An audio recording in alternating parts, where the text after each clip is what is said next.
Alright, let's go over the plan one more time. Fake Girl, you will break into the bank's firewall and mainframe, taking down any security measures that need taken down. Nabbit, you'll be with me. Once we're in the vault, we're going to need someone to haul all the goods. Benedict, you're going to oversee hostages. I know you're trigger happy, but nothing serious. Alright crew, we got a job to do, but let's just make sure we know why we got to do it. Oh my god! Video game prices are maybe the weirdest part of buying video games. For starters, games used to cost the family dog to afford.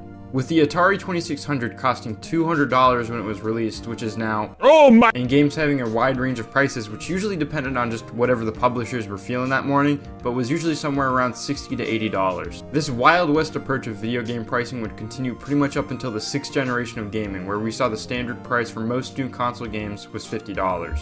This was kind of short-lived though, as the next generation would establish the longest lasting and probably most known price of $59.99, or the $60 price tag, being mostly reserved for AAA titles. The $60 price tag, while a little pricey, was actually kind of beneficial to the consumer. In a time when video games started costing more and more to make, the $60 price tag was a pretty good deal for a piece of art that took millions of dollars, years of works, and the straining of relationships between developers and their families. Now, of course, this doesn't mean every game deserved to cost $60. For example, Elden Ring, God of War, Red Dead Redemption 2, and GTA 5 all costed $60 at launch. And let's be honest, with how much influence, value, and quality these games have in them, it's crazy to think that something like Anthem or Mass Effect Andromeda also costed $60. This is taken even further when you throw indie games into the mix, with amazing games like Stardew Valley, Celeste, and Hollow Knight all being $20 or less. Of course, as great as the $60 price tag was, great things don't last forever. And around the release of the 9th generation of consoles, with increasing development costs, market adjustments, and the relationships between developers and their families just being a little too good,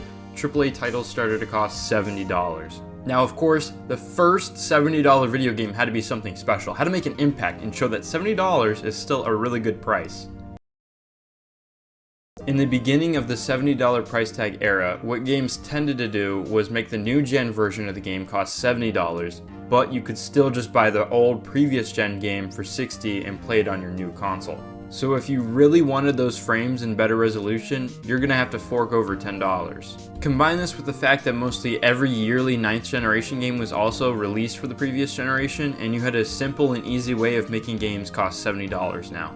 Every publisher loved this idea, and mostly everyone jumped on board with it. Everybody except for Xbox. In a surprising move from Xbox, known for their extremely consumer-friendly practices, fortunately we have a product for people who aren't able to get some form of connectivity. It's called Xbox 360. Right. So stick with 360, that's your message if you don't like it? Started a program called Smart Delivery. Smart Delivery was a service started by Xbox where you purchase a game once and no matter what can play the best version of it across consoles. So let's say you buy Cyberpunk 2077 on Xbox One, which first of all,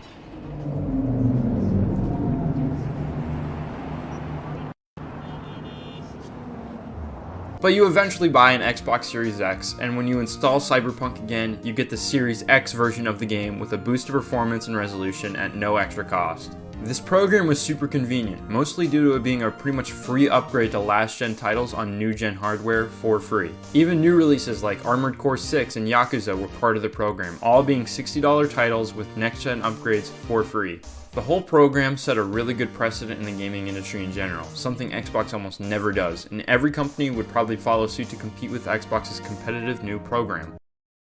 Sony never did a smart delivery program and usually left if the next-gen upgrade was free or not to the publishers, usually doing the $60 last-gen, $70 next-gen model for their own titles. Nintendo with the Switch 2 will be doing kind of a mix of both Sony and Xbox, where select titles will receive a $70 Nintendo Switch 2 edition full of performance and resolution enhancements, new content, etc. But you can also upgrade your base Switch game to a Switch 2 edition for $10 with an upgrade pack. Along with this though, Nintendo will also be doing a free update for certain Switch games, also giving performance and resolution enhancements. So really, it's just whatever Nintendo feels like they can get away with charging $10 for an update and a compatibility with a smartphone app. Like, who the hell is going to use this Zelda Notes feature? Why is there Siri in my Zelda, bro? Proceed north. Oh, and Nintendo also did this. So when it comes to the pricing of video games of today, it's clear things have gotten kind of a lot more complicated. complicated, and expensive. I mean, stuff isn't getting cheaper, so if you want to be playing any video games at all, you're gonna have to know how to find a good deal. I'm gonna win! Being able to find deals in games is something you have to be really conscious about. This isn't a cheap hobby to be in. Things add up quick. New consoles, new games, new controllers, new $50 Zoom camera for game chat. Again, Nintendo, what are we doing? You're like 15 years too late to this party, bro. But thankfully, most of the best video games you can play today are constantly on sale and for pennies. The biggest case of this, of course, being any Steam sale, where almost every game turns into the same price as a Walmart bargain bin DVD. Usually, the games that go on deep sale are never recent huge releases, but even those get a pretty deep cut. Xbox and PlayStation both do occasional sales with your usual holiday and seasonal sales. Usually, these sales are pretty consistent with one another on all platforms and are just a way of life when it comes to buying games. Usually, if you know how to find good deals, you'll be able to accumulate a pretty big collection of games. Maybe even stack it on bookshelves and have it behind you while you flaunt your greed, you sick fuck. Of course, discounts isn't the only deal you can get when it comes to video games. You also have just legitimate free games. Games so good, they just have to give them away for free. Free-to-play games, 9 times out of 10, have some sort of paid component to them, whether it be battle passes, cosmetics, or more of the game. The other 1 out of the 10, though, are just games you get for free. I think the biggest example of this is the Epic Games Store, which gives you a free game not every 3 months, not every month, but every single week. Which is kind of crazy. Say what you will about Epic Games Store, but giving away a couple of free games a week is crazy. Not to mention during the holidays where they give a new free game away every single day. Now, are these games always huge hits? No. But over time, they have had some real hitters for free, like Sifu, Lego Star Wars, and Outer Worlds. Xbox did something similar to Epic Games with Games with Gold, a service that came with Xbox Live Gold, so while not technically free, it was still something. Games with Gold in the beginning always had something to offer, but eventually ran out of steam, and by the time Xbox Live Gold was being killed, Games with Gold was pretty much ready to die with it. PlayStation also had a free monthly game service for its online membership subscribers, with PlayStation Plus having 2 to 3 games for free. This service still exists to this day, and overall has had some pretty good games on it over time. Besides discounts and free games, when it comes to getting a deal in gaming, you're really gonna have to know your stuff. I'm talking key websites and game bundles. I don't have much experience with these really. The only time I've ever bought something from one of these sites is when I buy a year of Game Pass Core for like $40. But I know hardcore gamers have field days on these. Apparently it just comes down to knowing your stuff. So I missed! Really, when it comes down to buying a video game, it's a case-by-case basis.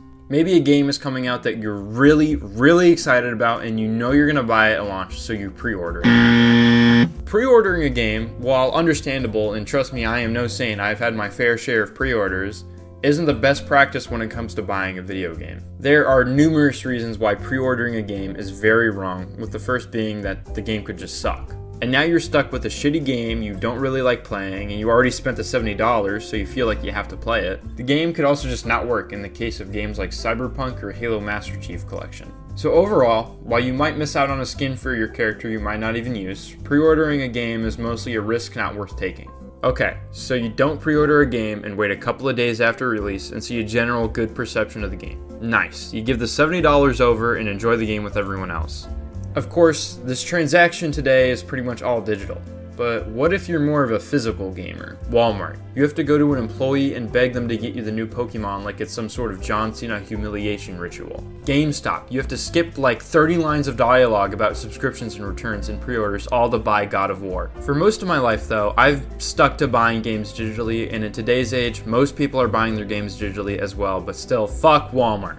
But besides that, the game buying process really does depend on the game coming out and how you like to buy your games. But what if the game you want isn't even available to purchase? In a time where games are more disposable than ever, tons of games have been delisted or shut down, giving no option to ever play them again. Or what if the game you want is only playable on hardware from years ago and costs? Oh my! How are you supposed to buy and enjoy these games if there's no or realistic way of buying them? Well, I mean, who said we had to buy video games at all? Piracy is one of those things that corporations want you to hear and shit your pants, you know? Like, you wouldn't download a car or whatever. But in reality, a good majority of people aren't pirating games just because they want to get games for free. Piracy is a service and economic problem. If a game isn't available for you to purchase at a reasonable price, or if a game isn't available to you at all, people are going to tend to pirate it. I think piracy is something you have to be conscious about when you're doing it. Should you be pirating every game you want to play? Probably not. I don't know. I'm not your mother. But should you pirate maybe like a new Call of Duty you're going to play for like a month and never touch again? I mean, maybe. Buying video games has always been and probably will always be tricky. You have to know when to say no to a pre-order, or know where to find a good deal, or know when to just not buy a video game at all. But I mean, let's be real. There are hundreds of games that are amazing in value and quality that are less than like 20 bucks on any gaming storefront. What are you doing buying Assassin's Creed Shadows when you haven't even played Mario Sunshine yet? Come on. Alright crew, this is what we've been after for 40 years. The crown jewel of video games is finally ours. Let's take a look at her, shall we?